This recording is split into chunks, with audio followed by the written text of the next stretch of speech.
Now, as this picture settles in, I would like everyone to focus on the picture and be able to see what's actually going on here. Bunch of guys in uniforms just getting muddy, smiling, probably wrestling, having a good time, which during that time, it was a good time. However, what was just conducted is what's known as a ghillie wash. Now, for those that may not know what a ghillie wash is, a ghillie wash is a performance in which you'll get your uniform enriched in the environment in which you'll be performing your duties in. And in this course right here, this is a sniper course.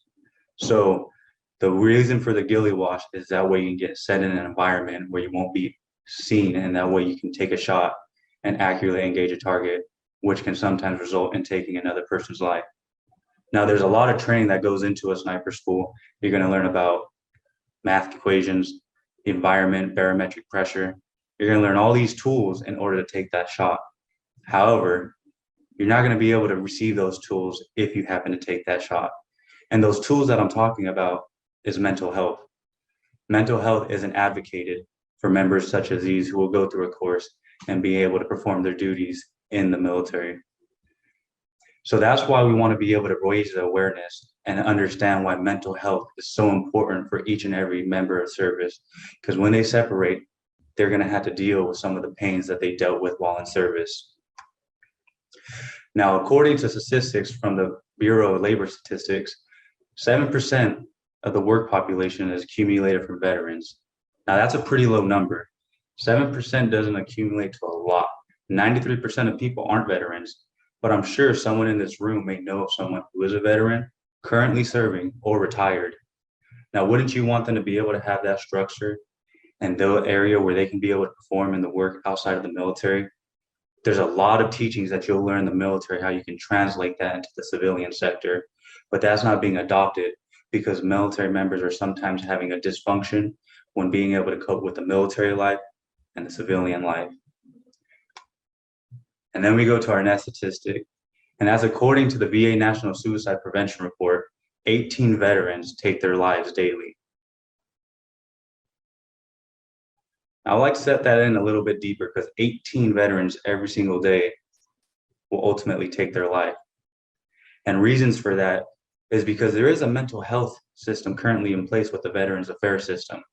But as we can see, it's not positively influencing veterans in order for them to make the right decisions. 18.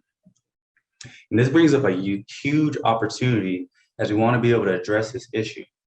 So my team and I were able to come up with certain statements, and with this one we would like to develop a program that promotes mental health in a way that we can equip veterans with the tools and resources to overcome barriers after their time in service.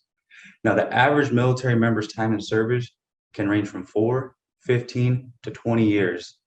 But throughout that time, they're going to deal with stressors they may not have been presented prior to signing their contract. And we want to be able to give them the tools and resources that when they separate, they can utilize what they learn in the military and the civilian sector. That way, that 7% can slowly increase and that number of 18 decreases. So as we were able to gather this research, we went into our empathy collection. And throughout this collection, I was able to interview veterans, active duty, and retired. And throughout this collection, I was able to really see a challenge that was faced with mental health. And that was specifically, if I were to mention the topic to a veteran or an active duty member, it was brushed off. It wasn't really gravitated towards. And so through my empathy collection, I conducted interviews, shadowing, and conversation starters just to see where the conversation could lead. And throughout these interviews, I was able to see vulnerability was the biggest function. Not being able to say that sometimes something bothers me after something I have been through. Not being able to lead yourself in order to talk about that. And as we were able to go through this course and learn how as a leader, we need to be able to be vulnerable with ourselves. Not only ourselves, but to others. And as I conducted my shadowing, I was able to shadow a team member that I once served with, who was a part of the United States Air Force Special Operations teams. And one of the coping mechanisms he has is very unhealthy. Addiction is a large way that we can see veterans coping with some of the pain that they deal with. And seeing that and being able to see how him and his team collectively work with each other, have that brotherhood, and being able to function, just knows at one time their time in service will end and they'll have to be able to face of what the civilian life is like. And then I had in my conversation starters, lack of trust. And I just recently saw a video with Patrick Lencioni where he's talking about 5 dysfunctions within a team. And within that, the bottom of the foundation of his pyramid was trust. Now, trust is a huge issue. Being able to trust somebody with your emotions, stuff that you've been with, stuff that's you molded you into who you are as now, is something that's difficult to talk about. So being able to have this conversation with the individual who I was able to learn that they served 5 tours in Afghanistan and that they weren't able to receive mental health for 2 years after serving. That's a large time. And unfortunately, his wife had to take the bearing of what he had to deal with from his time in service. Fortunately enough, they were able to overcome and grow the pain that they had once dealt. And then we wanted to get a little bit more sound research and being able to reflect on what we were gathering. And according to the VA, mental health is a reactionary step. And it's oftentimes we'll hear the statement, I wish there was something I could have done. And when that statement's said, that means possibly it's too late. And that 18 number will remain the same. And that's why we want to be able to take a proactive approach by partnering with the Veterans Affairs System to be able to implement a program that will be able to help and develop veterans with a proactive approach and standpoint. That way they know the tools and resources that they have are readily available and willing to give them. And according to mentalhealth.gov, 1 in 5 adults experience a mental health issue. Now, those 1 in 5 aren't military members. But when you compute the military members in that 1 in 5, it doubles to 2.5. That number is then 50% of veterans who experience a combat role in their time in the service will experience a mental health issue upon separating. That's a large number. That maybe may compute to why that 7% is the number that it is now. We want to be able to function, use our teams as what we're able to, and develop them. That way that 7% can grow up and that 18 can decrease. And this was a rule that I didn't even know of in my time of service, and this was in the time that I was serving. And when I did my empathy collection, everyone that I had mentioned this rule to didn't even know it existed. And under 2014 rules, talking to a doctor about your concerns, asking if you need a diagnosis, or seeking treatment does not affect your career. However, many don't know that. Many think that if you seek mental health and you're in the military service, that will impact your career. And this was in 2014, and I served during that time frame where I was able to see firsthand someone expressing their mental health concerns and no longer being fit to arm. That affected their career. That affected their mental stability even further than what they wanted to voice their concerns on. And ultimately, I have had members under my service who have taken their lives. But this was 7 years ago, and members today still don't know that it exists. So, how might we strengthen the relationship and the Veterans Affairs System to help veterans with their mental health issues from the transitioning period and beyond? Now, there are certain things known as TAPS, which is a transitioning process from when you separate the military, but how effective is that? How effective it is to show a veteran how to write a resume? How effective is it to show what you need to wear on an interview? Are those things really going to benefit a veteran after their time in service? Or being able to implement a program to them that will be able to help them with some of the stressors that they dealt with in the military be more beneficial? And so Mission ACE, it's designed to help with the Veterans Affairs System and the current mental health department. Now, as far as the Veterans Affairs mental health department, everything is reactionary. Everything has to be brought to a therapist's attention in order to seek help. Mission ACE is going to be designed to help with that.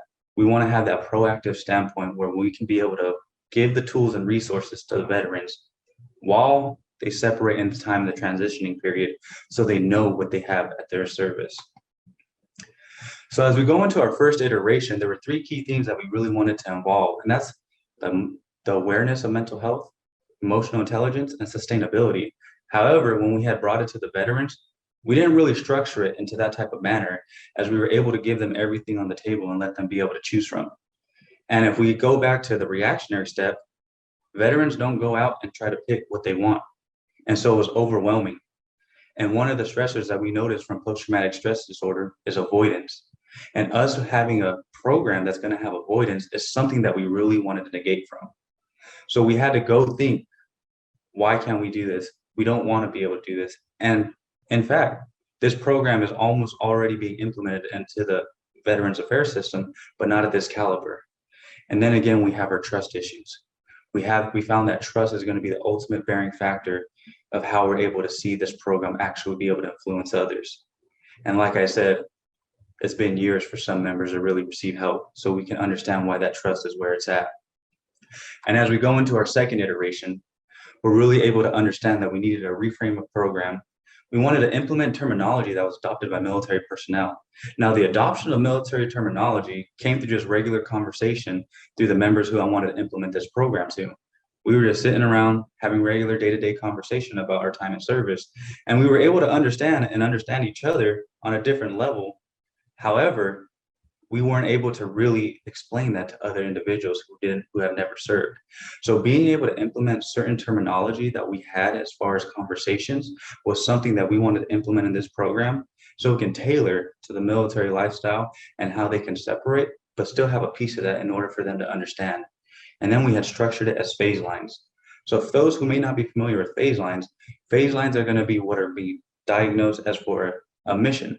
So you're going to have your objective rally point where you start, and you go into your phase lines until you hit your objective. Now, phase lines can mean you met your mark. Now you can move on to your next. However, you can always go back to a phase line. Although it's never retreat, it's always retrograde. So as we go into Mission ACE, we have 3 phases. We have the first phase of being introduction into mental health. Phase line 2 is going to be emotional intelligence. And phase 3 is going to be sustainability. But this isn't a linear program. We don't want our veterans who want to seek this care see it as a 1, 2, and 3 and done. We want to have that cyclic factor where if we have a veteran want to be able to take this program, they can start in phase 3 if they choose to. However, they want to start in phase 2, they can. No matter what phase you can take, you will be able to get the tools and resources that can have a beneficial factor when it comes to mental wellness. So we get into our first phase, we're going to talk about introduction into mental health. We want to be able to understand the awareness, some of the understanding and information, what comes with post-traumatic stress disorder, depression, what triggers it, how can it be helped? And we wanted to build workshops. Roone and Flanagan have an excellent job of being able to build a conflict competency model. Now, as we understood, conflict is something that's not really derived and we want to be able to face head on. However, with the correct workshop, we're able to build this type of framework to be able to build it on an intrinsic level. And then we have mentorship from veterans, because through our empathy work, we noticed that some of the stigma of people wanting to seek mental health was due to the fact that them talking to a professional was them talking to someone who has no idea what they have been through. So being able to get mentorship from veterans who are currently seeking help and have noticed progress, we'll be able to reach out to these veterans who may want to seek that. And then the options to choose assistance. Now, you can go through this individually, or you can go through it as a team. However you choose to go through this, there will be someone by your side. And then we get into our emotional intelligence. And this emotional intelligence is composed of 5 components, which is self-awareness, self-regulation, empathy, motivation, and social skills. Now, self-awareness is key when we're talking about mental health. This is how we're able to derive how we see ourselves and how we're really be able to engage in how we want to be able to see our lives. So as I went through this course, I went through EQ1 where I was able to journal. And journal wasn't for me a blank piece of paper and to be able to write. It was for me to be asked certain questions that may trigger an emotional intelligence portion of my brain that I may not want to vocalize. So what we wanted to compute into this program was that for our self-awareness piece, veterans would have a list of questions where they would be able to articulate what they wanted to talk about in the form of writing. That way, when they were able to read it, they can really self-reflect on what was going on. And self-regulation is a huge piece that we want to be able to incorporate in emotional intelligence. We got to understand, we can't act off emotion, we can't off a triggering factor, and we have to be able to compose ourselves when times of stressors may inflict post-traumatic stress disorder to come out. And empathy and motivation. This is something that's going to be key to all who go through this program, because without the motivational factor to really want to get through this program and to deliver the help that you want to be able to get, that's where sometimes it will fail. So us as leaders need to really focus on motivation, empathy. We need to empathize with others. Stuff that they never been through and I've never been through, they may have. And we want to be able to reach them on that type of level. And building social skills. Social skills is going to go deeper because, as I was saying, I was able to have conversations with these gentlemen and being able to talk to them. Some people may have never understood what we were talking about. And of course, language was definitely there, and we need to be able to understand that in a civilian sector, we can no longer use that type of language. We can no longer use a curse word in every sentence. So being able to build social skills will help veterans no longer feel like an outsider, because post-traumatic stress disorder triggers when you feel like you're an outsider and you do not fit in. And so being able to accumulate emotional intelligence and putting it into a program that will framework how a veteran will be able to see their life after they've been through some post-traumatic stress is really what's going to help us when we get into our sustainability portion. Now, as we go into sustainability, this is going to be our long-term help. This is going to be help where veterans can seek therapy from a therapist long-term, and the coping mechanisms. There are a lot of different techniques that are out there that people just don't know. So being able to get these type of help tools is what's really going to help when we come to that 7% and that number of 18. And the accessibility. So far, we've been able to implement this into a vet center in the Inland Empire. And the way that it's being transcribed to everybody who wants to receive the help is just how it's laid out, but with professional help and with mentors from other veterans willing to give that. And teamwork. We noticed nothing really functions alone without a team. This isn't a one-man crew. Mental health doesn't have to be done individually. We can go through it together, and we can really be able to function as a team as we get through these types of traumas. Now, as if you look through this program, it's specifically tailored to veterans. However, if we go back, 1 in 5 adult Americans do suffer from a mental health issue. So with some tweaks, with some little change of verbiage, this program can actually be implemented to anybody who wants to seek mental health with a structuredized program in order for them to gain that, with utilizing emotional intelligence for them to be able to understand a better framework of how they want to be able to see themselves. So this program is not done yet. It is still growing. We were able to implement this in another vet center just recently, and we're excited to see where it's going to go. There's going to be a lot of feedback because mental health is a journey. This is something that we just do not see overnight. It's going to take time. And as we see the time and we see where we can be able to adjust, we will pivot and we will make those correct directions and where we need to go. Now, as we go into my overall lessons from this program and from this program itself, I wanted to bring a verse from Ephesians 4:3, which is make every effort to keep the unity of the Spirit through the bond of peace. Now, as leaders, we're peacemakers. We want to be able to keep calm, deal with conflict, but in a manner that's going to help us and help everyone that we lead. Everything that I have learned in this program, I have been able to implement in my day-to-day life. And I'm thankful for everything and everyone who has been with this journey with me and to really help me design a challenge from scratch. Being able to build an idea that I had no idea existed, creating something that's never been existed, and being able to just lean and hear everyone's thoughts and stories of how they are developing in their personal lives is something that I gravitate to. Now, putting God as my foundation is what's gotten me to this level. I never would have achieved this without putting Him first. So with all that aside, I would definitely like to take a moment of silence for those who have taken their lives. And thank you.